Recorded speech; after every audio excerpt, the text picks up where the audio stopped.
At my high school graduation, my father stood up, and the words he said next made the entire gym go silent.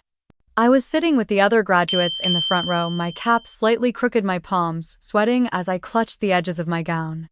My name was close to the end of the list, so I had been watching other parents cheer, wave, and wipe tears as their kids crossed the stage. I imagined him clapping, maybe giving me a small nod, the closest thing to pride Grant ever allowed himself to show. Grant Whitaker was the kind of man people in Seattle respected. He owned a construction business, donated to local politicians, and always had a polished smile for church on Sundays. But at home, that smile never reached me. At home, he reminded me that I should be grateful he and Ellen had taken me in when I was 3, that I owed him everything, that without him I would have been nothing. I swallowed hard, twisting the graduation ring on my finger, a gift from Ellen before she died. She would have been here smiling, reminding me I earned this. She would have told me I was enough.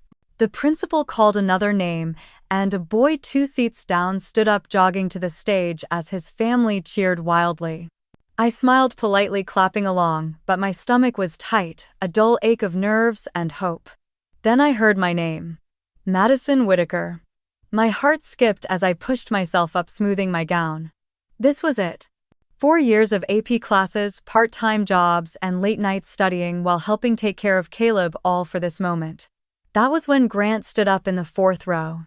He didn't smile, he didn't clap. His hands were in his pockets, shoulders back, chin lifted, like he was giving a speech to a boardroom. For a second, I thought he would say something encouraging, something fatherly. "She is not my daughter." Grant's voice boomed across the gym. It was like the world froze. The principal's hand paused mid-clap. A baby in the back row stopped crying. All I could hear was the blood rushing in my ears. Grant took a step forward, his voice steady, cold, loud enough for everyone to hear. "From this day forward, Madison, you will get no more support from me. No college fund, no help, no family connection." The whispers started immediately, sharp gasps slicing through the heavy air. Phones lifted, recording, capturing the moment my life split in two. I couldn't breathe. My knees trembled, and for a moment I thought I might collapse. I looked around, seeing faces I had known since kindergarten, staring, pitying, judging. Rachel, Grant's wife, sat beside him, her eyes wide, one hand over her mouth, the other holding Caleb, who squirmed on her lap. She whispered something to Grant, tugging at his sleeve, but he ignored her. I could see it in his eyes. He wanted me to beg. He wanted me to crumble, to cry, to prove him right, that I was ungrateful and weak, that I needed him to survive.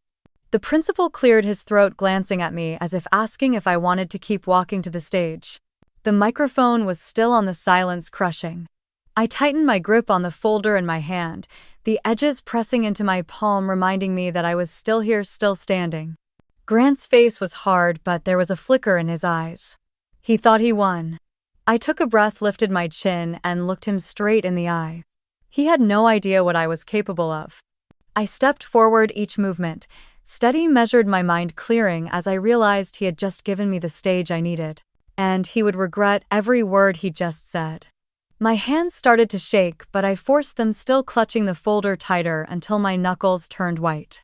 The tassel on my cap brushed against my cheek as I turned my head, scanning the rows of shocked faces. My best friend Harper was frozen a few seats away, her mouth open, her phone clutched in her hand, not even recording, just staring. Rachel's face was pale, her perfectly done hair trembling as she whispered again, louder this time. "Grant, please, not here. Please." But Grant didn't even look at her. His eyes stayed locked on me, like he was daring me to challenge him. The principal cleared his throat, leaning toward the microphone, trying to salvage the moment. "Madison Whitaker, please proceed to the stage." I could hear someone in the back row mutter. "What the hell just happened?" Another voice whispered. "Is she really adopted? Why would he do that now?" A hot flush crept up my neck, but I held my ground. The entire gym smelled of old wood polish and perfume, a scent I had always associated with assemblies and school dances, now burned into my memory for a different reason. Grant slowly sat down, crossing his arms, leaning back like he was satisfied with himself, like he had delivered the final blow. Caleb fussed in Rachel's lap, letting out a small whimper that echoed in the silence. I could have run. I could have turned around, hidden behind the curtains, let the tears welling up in my eyes spill over. But I didn't. I took one step forward. Then another. I could hear my heart pounding, but each step made me feel stronger, like I was reclaiming the space he tried to take from me. I reached the steps leading up to the stage, placing my foot carefully on the first one, feeling the wood creak under my weight. The principal looked at me, his eyes kind but filled with pity, and I hated it. I didn't need pity.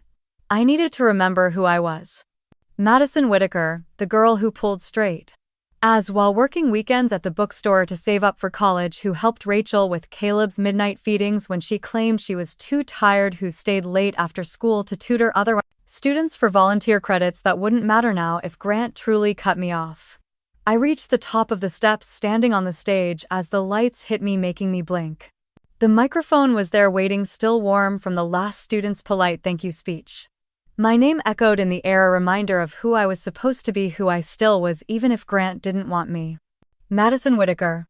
I looked down and saw him sitting there, arms crossed, eyes cold, a small satisfied smirk playing at the corners of his mouth. I tightened my grip on the folder again, feeling the edges bite into my skin, grounding me, reminding me that I wasn't alone. That I had prepared for the day he would try to break me. And he picked today. In front of everyone. He thought I would crumble. He thought I would beg. But instead, I lifted my chin, letting the silence stretch as I stood there, letting every eye in the gym see me, really see me for the first time. And I knew at that moment that Grant Whitaker had just given me exactly what I needed.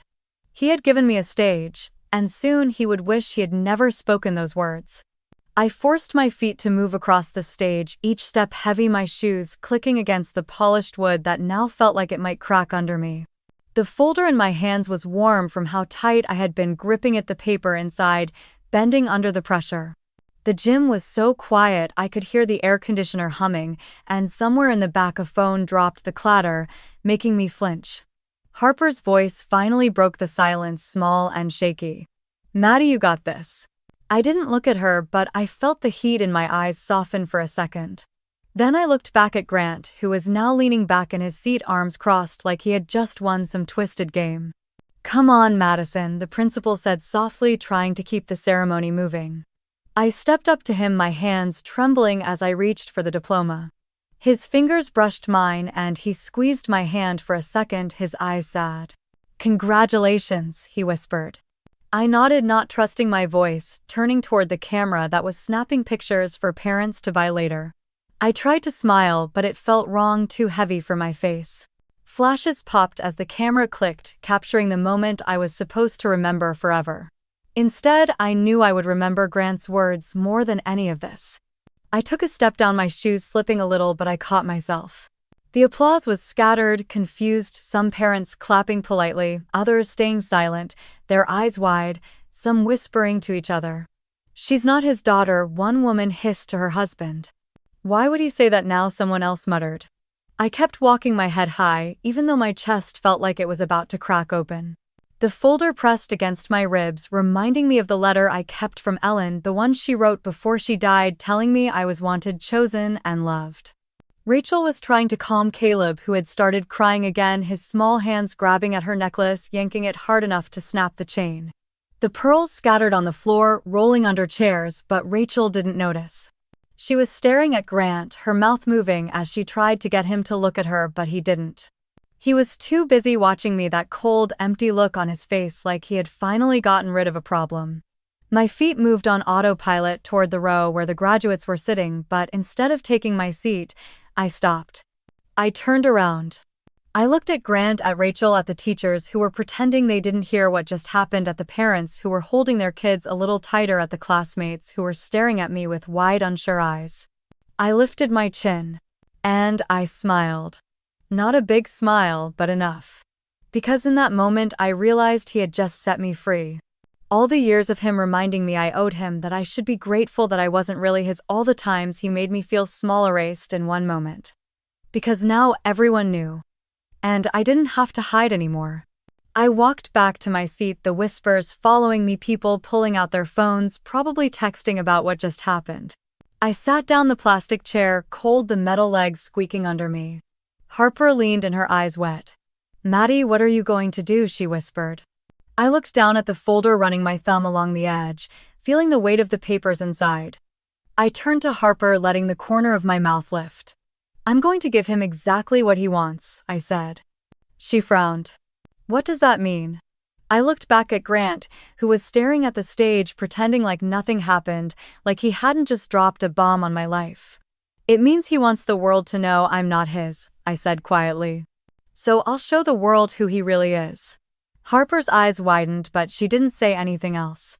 The principal started calling the next name, the ceremony moving on like it was supposed to, but the air felt charged electric, like everyone was waiting for what would happen next, and so was I. Because I knew that this was just the beginning. He wanted to humiliate me, he wanted to break me, but he had no idea that he had just handed me the stage. And I was ready to use it. What would you have done if you were me? Have you ever been in a situation like this? Share in the comments. Don't forget to like and subscribe for more stories like this.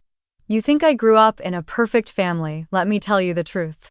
I was 3 when Ellen came into my life carrying a stuffed elephant and a soft blanket the day she brought me home from foster care.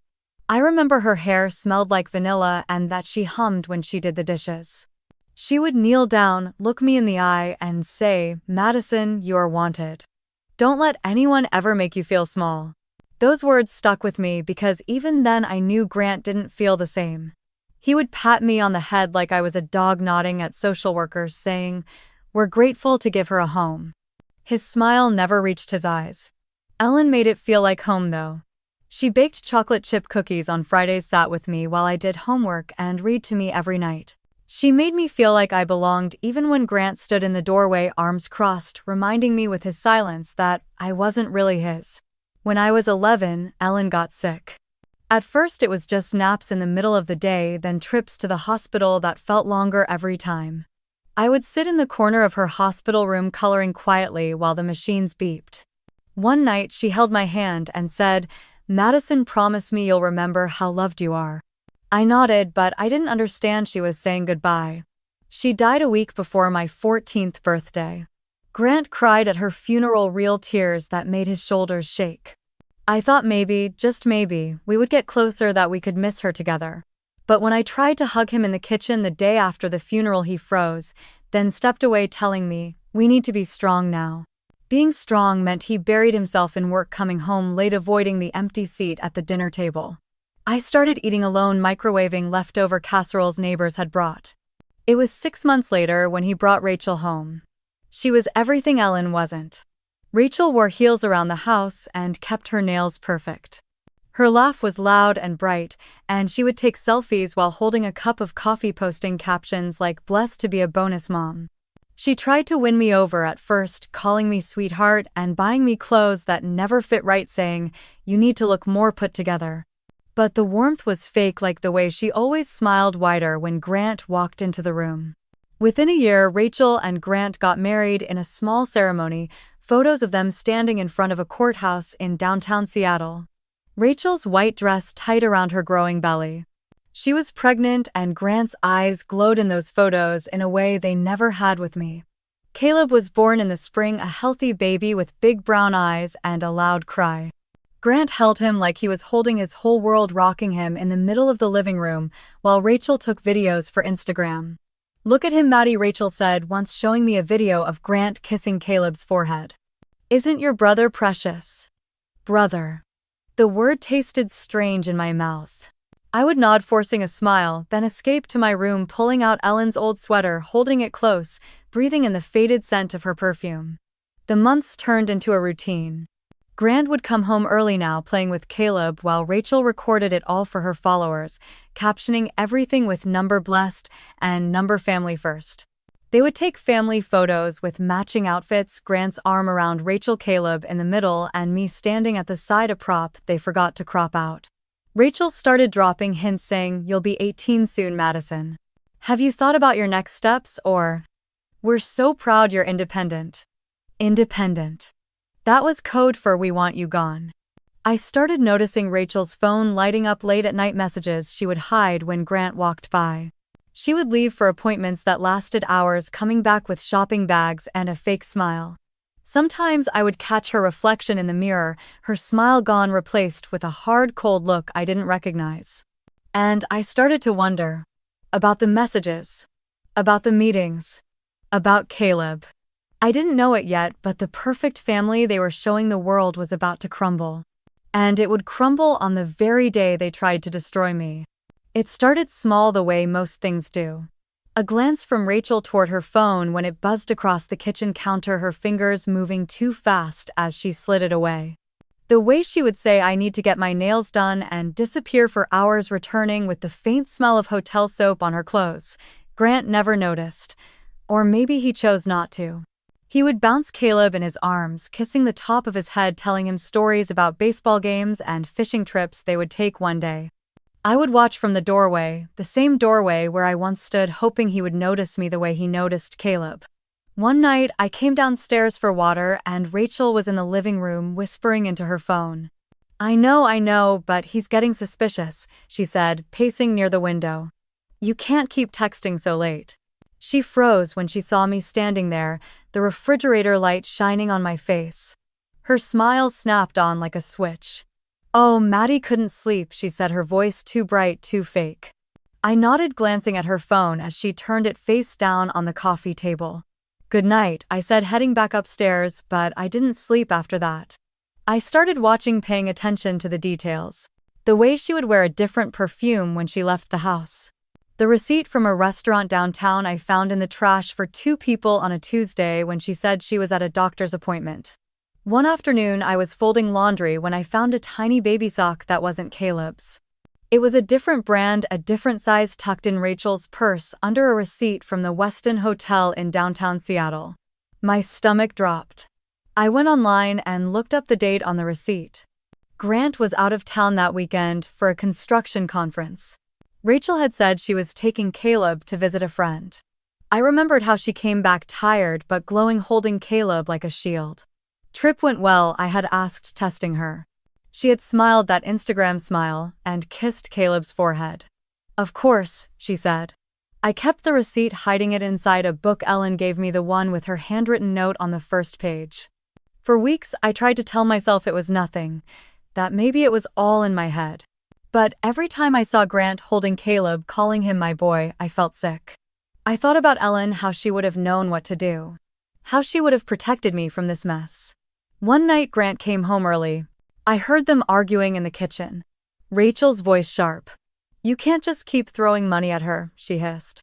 "She needs to learn how to take care of herself." "She's a kid," Rachel. Grant snapped back. "She's still my responsibility. She's almost 18. She can work, she can figure it out," Rachel said. I stood in the hallway, clutching the stair rail, my heart pounding. "I'm not kicking her out," Grant said. "You promised we would start fresh," Rachel shot back. Silence, heavy and cold. I backed away before they could see me, going up to my room, shutting the door quietly. I lay on my bed, staring at the ceiling, feeling the walls closing in. They wanted me gone. They wanted to replace me with their perfect family, with their Instagram posts and matching Christmas pajamas. But I wasn't going to let them push me out without a fight, not without the truth.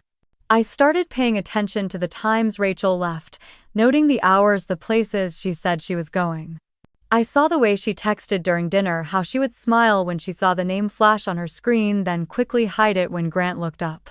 I started planning, saving screenshots, collecting receipts, anything that would prove what I suspected.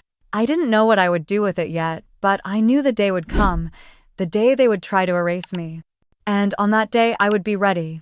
Don't forget to like and subscribe for more stories like this. What would you have done if you were me?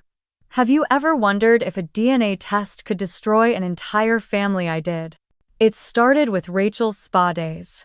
She would leave the house at 10 in the morning, promising to be back by noon, but she wouldn't walk through the door until almost 3.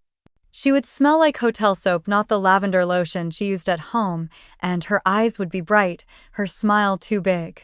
She would drop her purse on the counter, kiss Caleb on the forehead, and say, "Missed you, baby," in that sugary voice she used for her Instagram stories. But I saw the receipts she tried to hide, the ones from the Westin, from a jewelry store downtown, from expensive restaurants she claimed were lunch with friends. I started collecting them, folding them into the pages of my textbooks. Then there was Travis. Grant's younger brother Travis, who owned a landscaping business in Tacoma, started coming by more often after Caleb was born. At first I thought it was sweet an uncle wanting to help.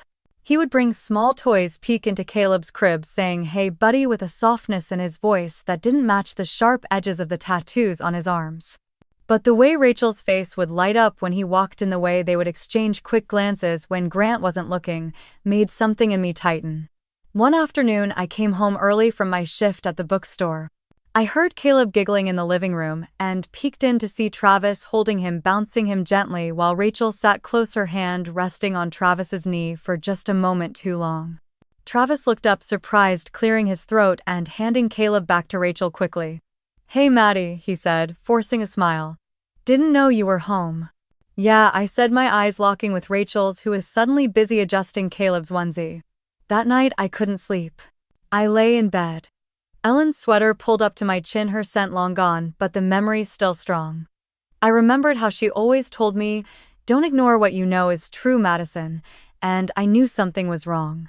The next morning, I woke up with a plan. I started with Travis. One Sunday, he came over for brunch and I offered to clean up the guest bathroom after he left. I found his hair on the sink, strands caught on the edge of the faucet. I pulled them off with a tissue, slipping them into a plastic sandwich bag. Next was Grant. That was easy.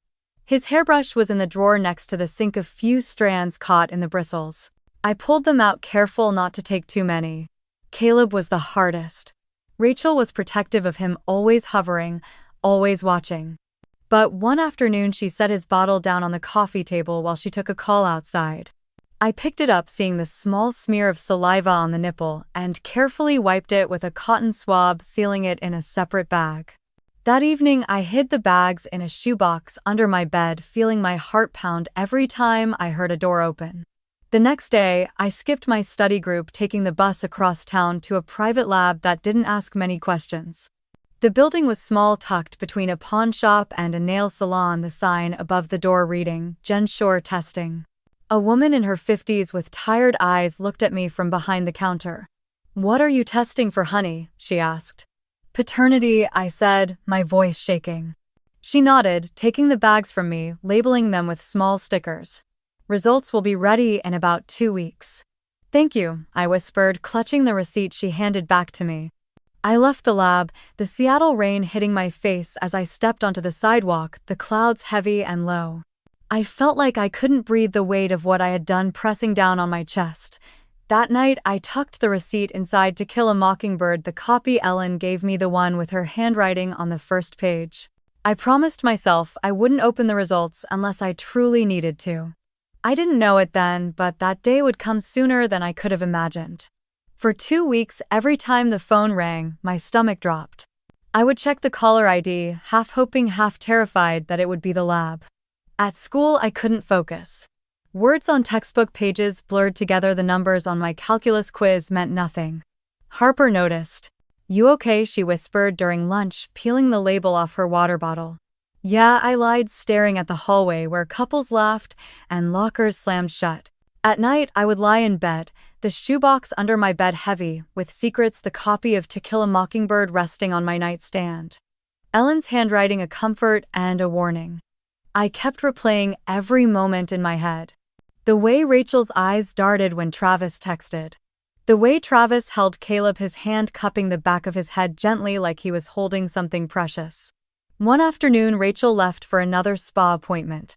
I watched from my bedroom window as she pulled out of the driveway, the taillights fading into the gray Seattle drizzle. I glanced at the clock. She would be gone for hours. Downstairs, Grant was in his office, the door closed, the sound of his typing drifting into the hallway. Caleb was napping in his crib. I slipped into Rachel and Grant's room, the air smelling like Rachel's perfume, a sharp floral scent that made me nauseous now. I opened the drawer on her nightstand, careful not to make noise, and found her phone charger, lip balm, and a small black box tucked in the back.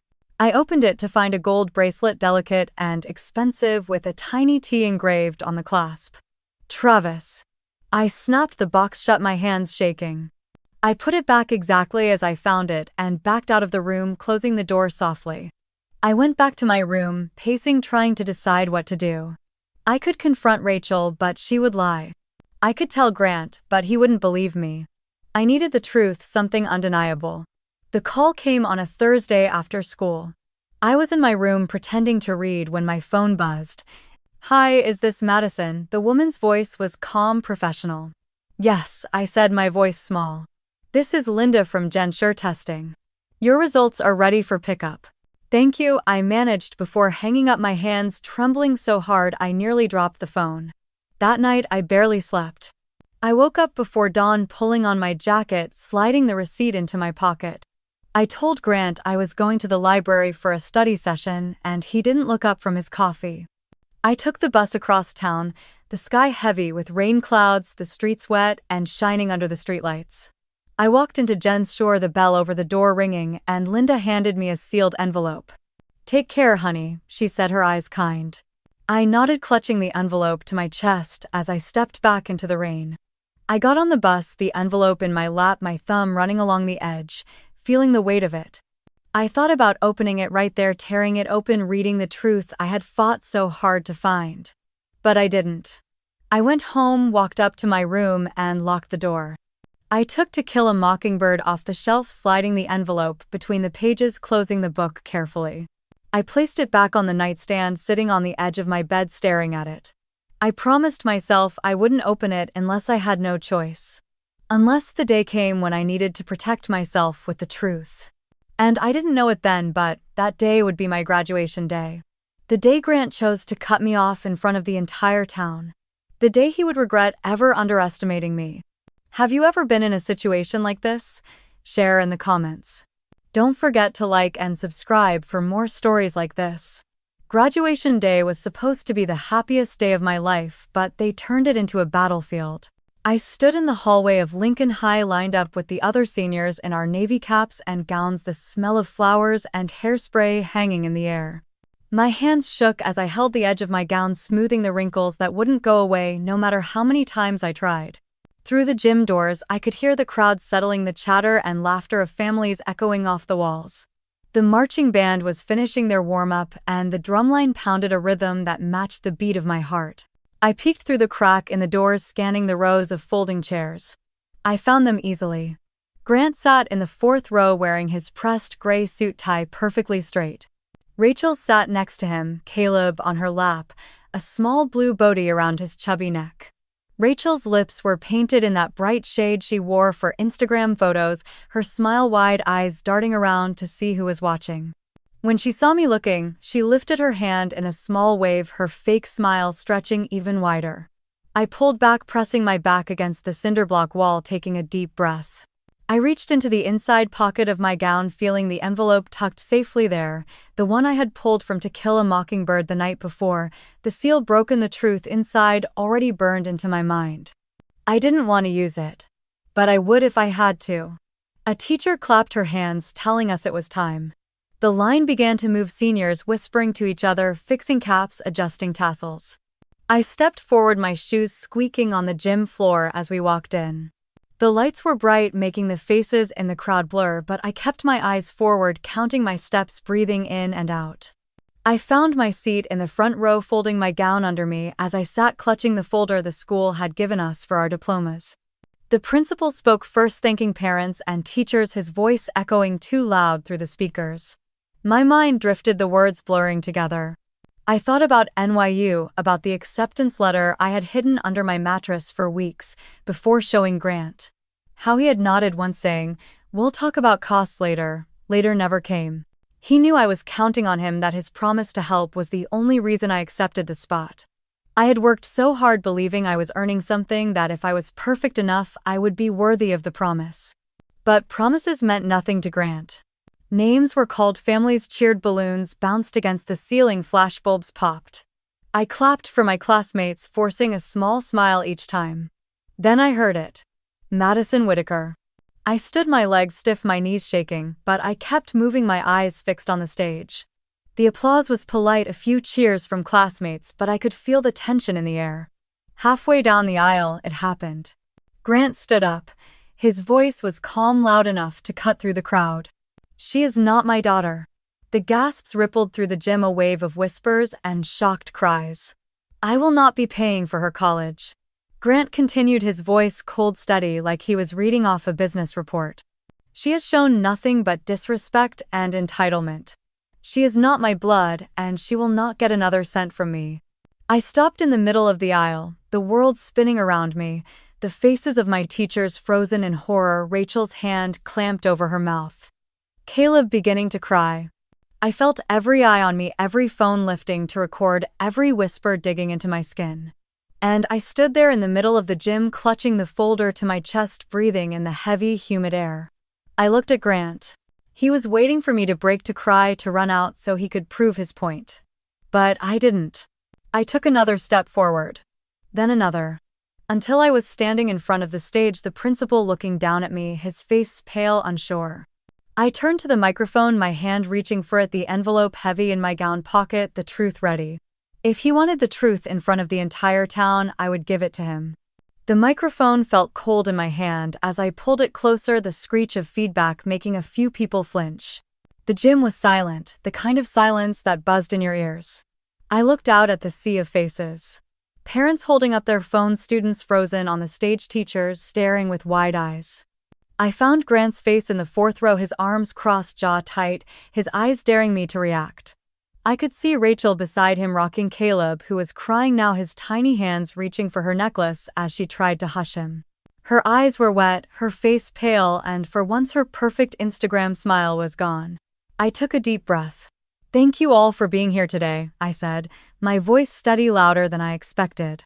A few parents shifted in their seats, uncomfortable, unsure. I know today is supposed to be about celebrating our achievements, about our future, about family. I paused, letting the weight of the word hang in the air. But sometimes family is the people who stand by you, not the people who share your blood. Grant's mouth twitched, and he started to rise from his seat, but I held up my hand. No, I said clearly. You had your turn. He froze, sitting back down, his face red, his eyes dark with anger. I reached into the pocket of my gown, feeling the envelope crinkle under my fingers. I pulled it out slowly, holding it up so everyone could see it. This is the truth, I said, my voice echoing through the gym. The truth that some people in this room have tried to hide. Rachel made a choking sound, clutching Caleb tighter, shaking her head, mouthing, "No, please." But I kept going. For years I believed that if I was good enough, if I worked hard enough, I would earn a place in this family, I said, looking directly at Grant. That I would be worthy of love. A tear slipped down my cheek, but I wiped it away with the back of my hand. But love isn't something you should have to earn. The principal stepped forward, placing a hand on my shoulder, whispering, "Madison, maybe we should." I shook him off gently, keeping my eyes on Grant.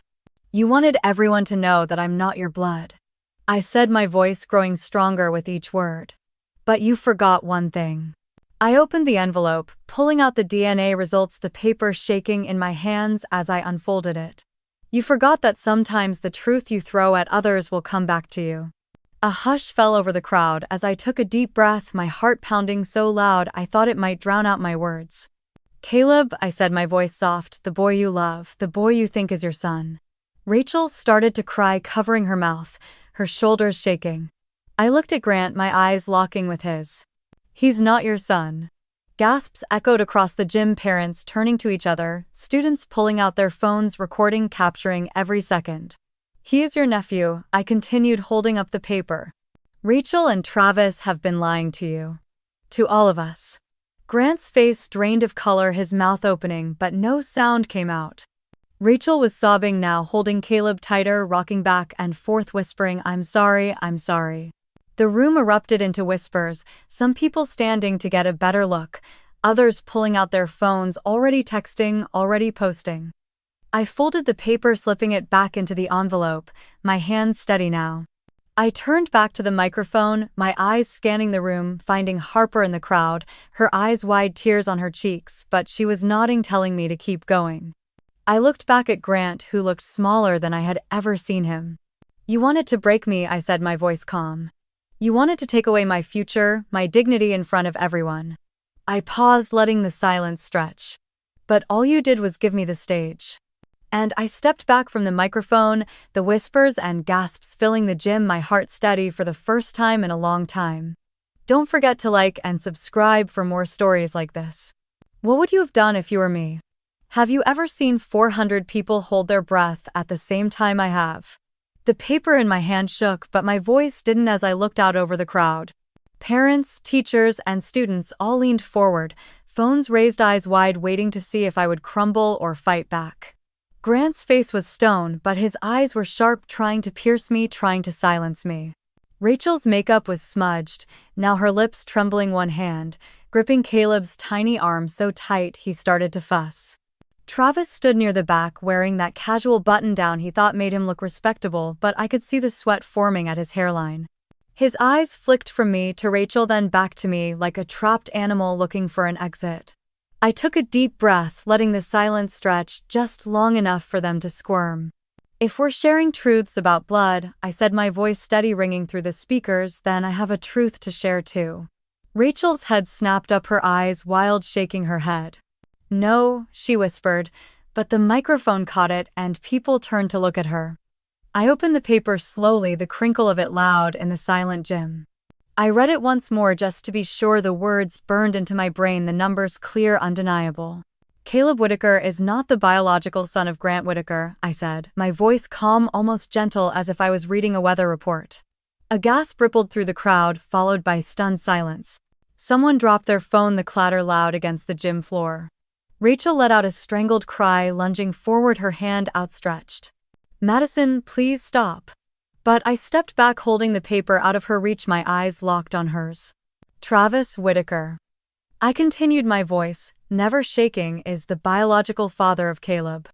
A single cry, sharp and pained, tore from Rachel's throat as she fell back into her seat, her arms wrapping around Caleb, who was now crying loudly. Travis froze, his mouth opening and closing, words failing him as he looked at Grant, whose face had gone pale, his eyes empty, his hands gripping the armrests of his chair so hard his knuckles turned white. The whispers started small at first, then growing louder like a wave building before crashing. Phones were raised. Heir people were recording, some whispering, "Is this real?" while others were already typing, sending the moment out into the world. Rachel was sobbing, rocking Caleb, her tears falling onto his small head, whispering, "I'm sorry," over and over, her mascara streaking down her cheeks. Travis took a step forward, lifting his hands like he could calm the chaos, but his voice cracked when he finally spoke. "Grant, let me explain." "Don't," Grant said, his voice hollow, breaking the last piece of silence that remained. He didn't look at Travis. He didn't look at Rachel. His eyes were on me, but they weren't really seeing me. He looked like a man who had just watched his entire life collapse in front of him. I lowered the paper, folding it slowly, my hands calm, now steady, as if the truth had given me a power I had never felt before. The gym was buzzing, the tension so thick it felt like we were all breathing in smoke. I took one last look at the people who had tried to break me, who had tried to erase me, to protect their own secrets. Rachel's shoulders were shaking as she clutched Caleb to her chest. Travis was standing there helpless, his mouth still moving, trying to find words that would never come. And Grant, the man who thought he could control me, sat there destroyed in front of everyone he once wanted to impress. They wanted to bury me. But today wasn't the day they buried me. Today was the day they buried themselves. Rachel stood up so fast her chair tipped over, crashing to the floor behind her. Caleb started screaming, his cries mixing with the gasps and whispers echoing across the gym. She clutched him to her chest, her eyes darting around like a trapped animal. Her lips moved, but no words came out, just small broken sounds. "Grant, I can explain," she finally choked out, but her voice was drowned by the sound of someone's ringtone, a shrill reminder that the world was recording every second. Travis took a step toward Grant, his hands out, palms up, like he could hold back the disaster unfolding. "Grant, listen to me," Travis said, his voice shaking. "It's not what you think." Grant didn't look at him. He didn't look at anyone. His eyes were fixed on the floor, his breathing heavy, his shoulders rising and falling like each breath was a battle. For a moment I saw him sway like he might fall, but he gripped the edge of his seat, grounding himself. Someone in the back yelled, "Holy shit, is this for real?" Another person was live streaming, narrating every moment. "You guys, I'm at Lincoln High and this girl just exposed her stepmom for cheating with her husband's brother. Rachel's tears streaked down her face as she backed away, holding Caleb tighter, his cries piercing the air, a sharp, painful sound that made a few people flinch. "Madison, please," Rachel sobbed, shaking her head. "Don't do this, please." I met her eyes, and for the first time I saw fear there. Real fear, the kind that comes when the lies finally catch up to you. "This isn't about you anymore," I said, my voice calm even as my hands trembled. Travis tried to grab Rachel's arm, but she jerked away, clutching Caleb, turning toward the exit. "Rachel, wait," Travis called, desperation in his voice. But she didn't wait.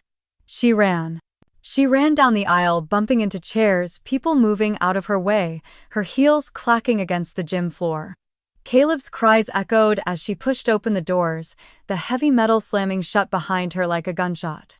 Travis stood there, frozen, his hands falling to his sides, his eyes darting between the doors and Grant. "Grant," he tried again, his voice breaking. Grant finally looked up, and in that moment I saw it. The anger. The betrayal. The devastation. "You," Grant whispered, his voice low, dangerous.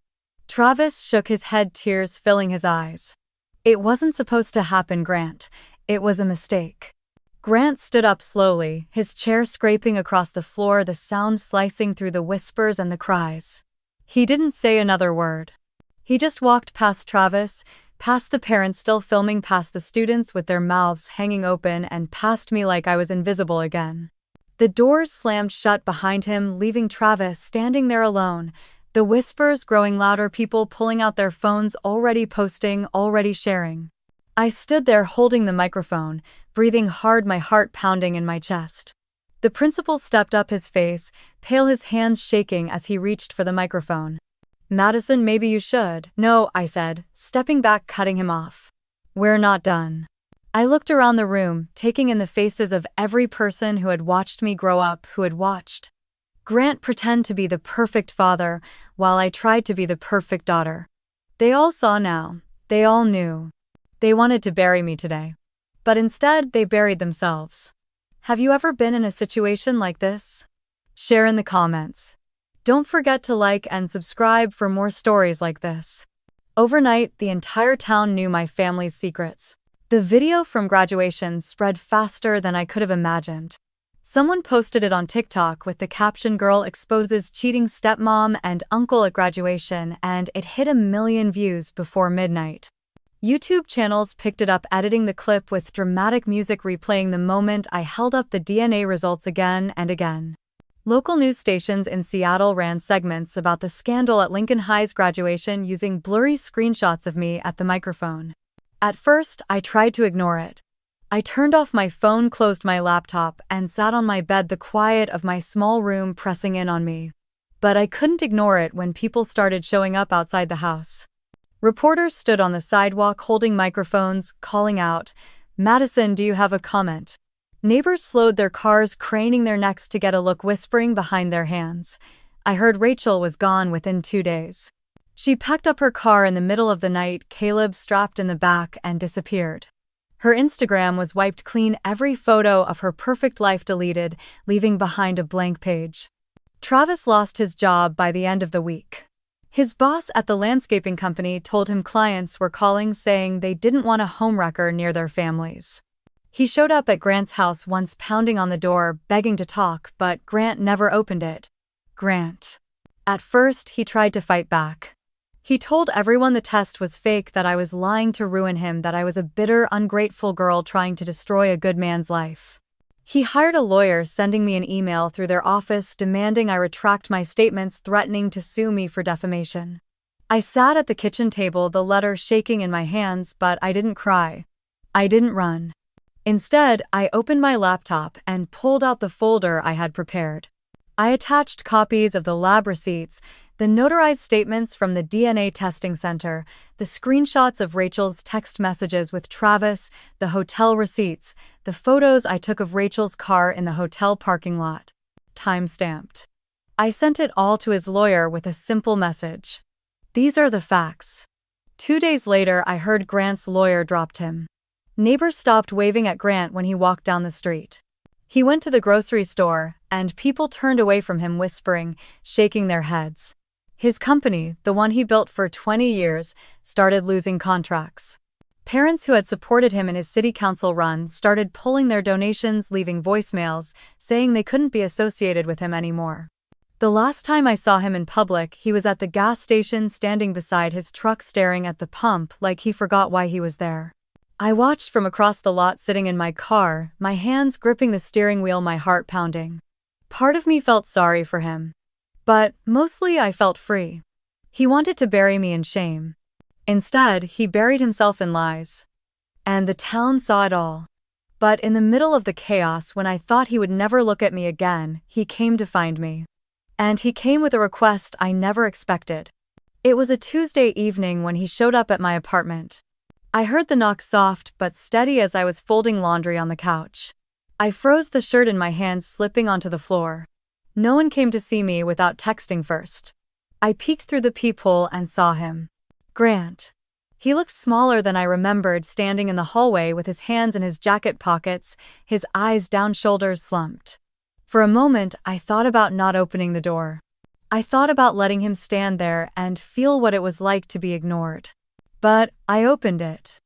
"Hi," I said, my voice careful, neutral. He looked up, and for the first time I saw how tired he looked. The lines around his eyes seemed deeper, his hair grayer, his eyes red like he hadn't slept. "Can I come in?" he asked, his voice rough. I stepped back, letting him walk past me, the scent of rain following him into the small living room. He glanced around, taking in the second-hand couch, the small kitchen, the photos of me and Ellen on the shelf. He didn't sit down. Neither did I. We stood there, the air thick, the hum of the fridge filling the silence. "What do you want, Grant?" I asked, crossing my arms. He flinched when I said his name, but he nodded like he expected it. "I came to say I'm sorry," he said, his voice cracking. I raised an eyebrow, waiting, not letting him off that easy. "I was wrong," he continued, running a hand through his hair. "About everything. About you. About Rachel. About all of it." I stayed silent, letting him struggle with the weight of his own words. I wanted to believe the lie he said, shaking his head, because it was easier. Because it meant I didn't have to face what was really happening. He swallowed hard, looking at the floor. "I know I hurt you," he whispered. "I know I destroyed any trust you might have had in me." I felt something tighten in my chest, but I kept my face calm. "You did," I said simply. He looked up, pain flashing across his face, but he nodded. "I deserve that," he said. "I deserve worse." I shifted the envelope from the DNA test still tucked inside the drawer by the door, a reminder of everything he tried to hide. "Why are you really here, Grant?" I asked, my voice steady. He took a deep breath, pulling something from his pocket. It was a small, worn envelope, yellowed at the edges. "I found this," he said, holding it out to me. "It was from Ellen. She wrote it for you before she passed, but I couldn't bring myself to give it to you." My breath caught as I reached for it, my fingers brushing against the rough paper. It was her handwriting. My name written in blue ink, the letters slanted the way she used to write grocery lists and notes for my lunchbox. I felt my knees weaken, but I didn't sit down. I pressed the envelope to my chest, closing my eyes for a moment. "Why now?" I asked, my voice softer but still cautious. Grant's eyes filled with tears, and he quickly wiped them away with the back of his hand. "Because I need you to know she loved you," he said, his voice breaking. "Because I need you to know that even if I was too much of a coward to show it, you were always her daughter." I looked at him, at the man who had tried to break me, who had stood in front of the entire town and tried to erase me. And now he was standing in my apartment, asking for something I wasn't sure I could give. Forgiveness. He took a step back, his hands raised like he was surrendering. "I know I have no right to ask for anything," he said quietly. "But please, will you read it?" I looked down at the envelope, Ellen's handwriting soft and familiar. And I knew that whatever was inside would change everything. Don't forget to like and subscribe for more stories like this. What would you have done if you were me? He wanted me to forgive him, but some wounds can't be healed with an apology. It was nearly midnight when I heard the knock on my apartment door. I had been sitting on the floor, textbooks open around me, trying to finish a paper for NYU while my mind replayed everything that had happened. The knock came again, softer this time. I stood slowly, walking to the door, peeking through the peephole. It was Grant. His hair was thinner, his face hollow, the lines around his mouth deeper. His shoulders looked smaller, like the weight of everything had finally crushed him. I considered not opening the door, letting him stand there in the cold New York hallway alone. But I unlocked it and opened it just enough to see him clearly. "What do you want?" I asked, my voice steady. He looked up, his eyes bloodshot, dark circles under them like he hadn't slept in days. "Madison," he whispered, swallowing hard. "Can I come in?" I didn't move, keeping the door half closed between us. "Please," he said, his voice cracking. I stepped back, letting him in. He moved slowly, like every step hurt, glancing around the small studio, taking in the mismatched furniture and the faded rug I found at a thrift store. "This is nice," he said, his voice soft, almost awkward. I didn't answer. We stood in silence until he took a shaky breath, running a hand through his thinning hair. "I owe you the truth," he said, finally looking down at the floor. "I knew something was wrong with Rachel. I saw the late-night calls, the strange receipts, but I didn't want to believe it." He looked up, his eyes filled with regret. "And when you tried to tell me, I thought you were just ungrateful. That you wanted to ruin what I had left." I clenched my jaw, the anger bubbling up in my chest, remembering the way he humiliated me, the way he tore my world apart in front of everyone. "You thought I was ungrateful?" I asked, my voice rising. "After everything I did to try to earn a place in your family." His face twisted with pain and he nodded. "I was wrong," he whispered. "I was so wrong." He wiped a tear from his cheek, looking away. "I came here to say I'm sorry," he continued. "For everything. For that day, for the years of pushing you away, for not listening." I crossed my arms, staring at him, letting the silence stretch. "I can't take back what I did," he said, his voice shaking. "But I want to make it right." He reached into his jacket pocket, pulling out a folded piece of paper, placing it carefully on the table. "I reinstated your college fund," he said. "It's yours, all of it." I looked at the paper, but I didn't reach for it. "And I want to try," he continued, his voice small. "I want to try to be your father the way Ellen would have wanted." Hearing her name felt like a punch to the chest. I closed my eyes, remembering her voice, her soft laugh, the way she would tuck me in at night. "Ellen always said," I whispered, "that forgiveness isn't about them deserving it. It's about setting yourself free." Grant nodded slowly, tears slipping down his face. "I don't deserve it," he said, his voice breaking, "but I'm asking you anyway." I looked at him, at the man who had broken me, who now stood before me, broken himself, begging for something I wasn't sure I could give.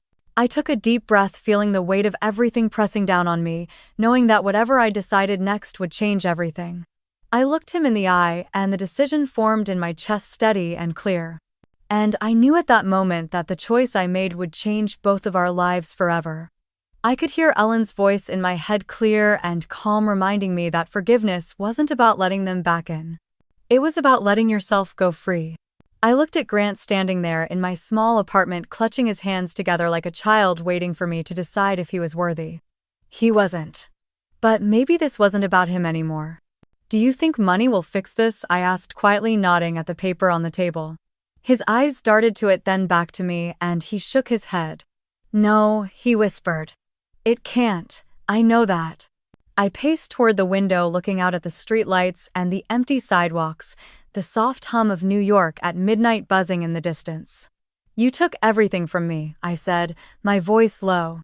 "You took my mother, you took my home, you took my dignity." He flinched at the word, but he didn't look away. "I know," he said.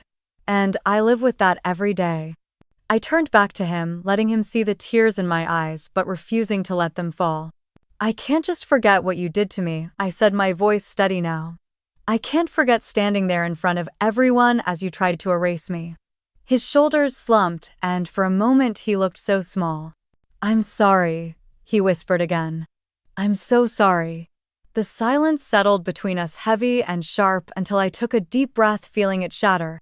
"But I won't carry this anger forever," I said. "Because I won't let it control me."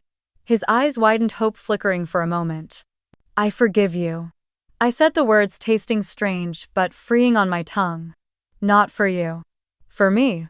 Tears spilled down his cheeks, and he covered his mouth, his shoulders shaking with quiet sobs. "I don't want your money," I continued. "I will pay for school myself. I will build my life on my own terms." He wiped his tears, nodding, trying to catch his breath. I just want you to leave me alone, I finished. He opened his mouth then closed it, pressing his lips together before nodding slowly. I understand, he said, his voice rough. I will respect that.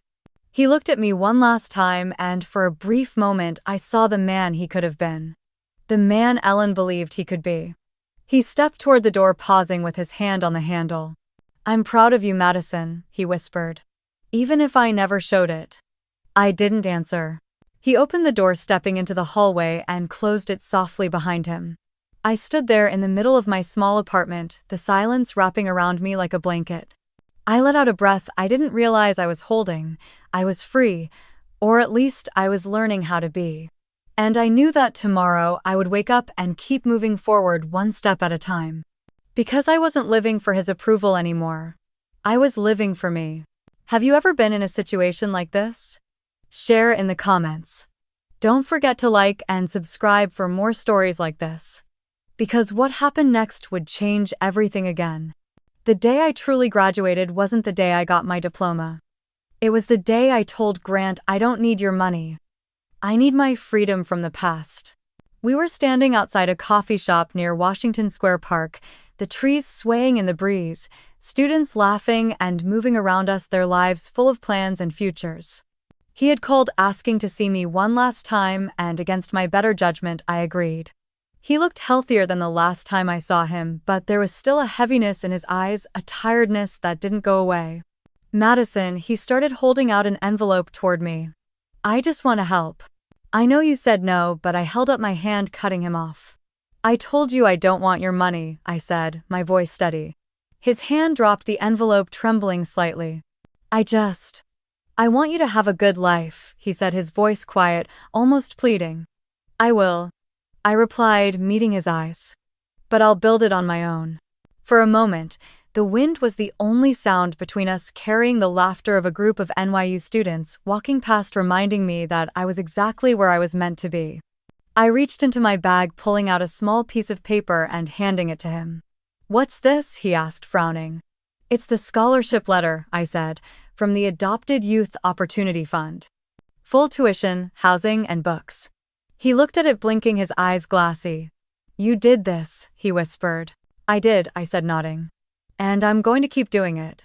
A small, proud smile flickered across his face before it faded into sadness. I'm proud of you, he said softly. I didn't answer. I didn't need to. Because this wasn't about him anymore.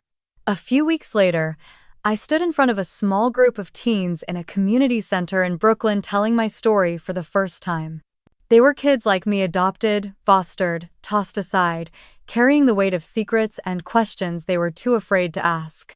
I told them about Ellen, about the day Grant tried to break me, about how standing up for myself felt like breathing for the first time. Afterward, a girl with bright eyes and a trembling smile came up to me. Thank you, she whispered, for saying it out loud. I smiled, squeezing her hand. That's how you take back your story, I said. The video from graduation kept spreading, becoming something bigger than me.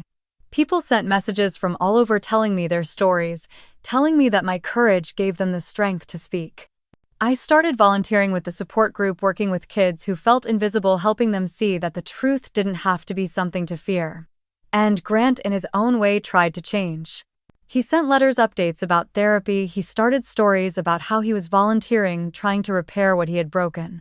But I kept my distance, answering politely, but never letting him back in. Because I learned that forgiveness didn't mean forgetting. It meant choosing yourself even when it was hard. And on a quiet morning, as I sat in my dorm room, the sunlight streaming through the window, I realized something. The day they tried to leave me behind was the day I found my worth. That was my real graduation. Have you ever been in a situation like this? Share in the comments. Don't forget to like and subscribe for more stories like this. Because if your father disowned you in front of everyone, would you stay silent or would you stand up for the truth? Let me know. Sometimes I would see Grant waiting outside the community center, sitting on a bench, a coffee in his hand, watching the door. He never came in, never tried to interrupt. He would just nod when I walked past, a quiet respect in his eyes, and then leave. One evening, as I stepped out into the cool New York air, I found him there again, standing as the streetlights flickered on. Madison, he said, his voice careful. I adjusted my bag on my shoulder, waiting. I just wanted to say thank you, he said, his eyes meeting mine. For letting me try. I nodded, not saying anything, letting the silence hold everything that didn't need to be spoken. He handed me a small envelope, backing away before I could refuse it. It's just a letter, he said quickly, not money. I promise. I held it in my hand, the paper soft, his handwriting familiar from the years of permission slips and forgotten birthday cards. When I got back to my dorm, I sat on the edge of my bed staring at it for a long time before opening it. Inside was a single page. Madison, it began. I don't expect you to forgive me. I don't expect you to call me dad again. But I want you to know I see you now. I see how strong you are, how much you've grown, and I know your mother would be proud. Thank you for teaching me what it means to stand up for the truth even when it hurts. I'm trying to be better because you showed me how. I folded it carefully, sliding it into the back of my journal, closing it with a soft breath. I didn't cry. Because I had already grieved the father I wanted him to be. Now I was building a life that didn't need his approval. A month later, the community center asked me to speak at their annual fundraiser. I stood on a small stage in front of rows of donors, volunteers, and foster youth, the lights warm on my face. I told them the story. About the day I stood on a stage, terrified, shaking as I told the truth that changed everything. About how I lost everything I thought I needed, only to discover I had everything I truly needed inside me. And as I spoke, I saw young faces in the crowd light up, saw shoulders straighten, saw hope flicker in eyes that had seen too much disappointment. Afterward, a boy with a shy smile came up, shifting nervously. My caseworker showed me your video, he said quietly. It made me feel like maybe I could be something. I knelt down, looking him in the eyes. You already are something, I told him. He nodded, clutching the backpack on his shoulders before running back to his foster family waiting near the door. That night, walking back to my dorm under the city lights, I felt lighter. Freer. I wasn't just surviving anymore. I was living. And I realized for the first time that graduation wasn't a single day. It was every day I chose to stand up. Every day I chose to let go of anger. Every day I chose to believe I was enough. The day they tried to throw me away was the day I found my worth. That was my true graduation. Have you ever been in a situation like this? Share in the comments. Don't forget to like and subscribe for more stories like this. Because your truth is your power, and it's never too late to stand up for it.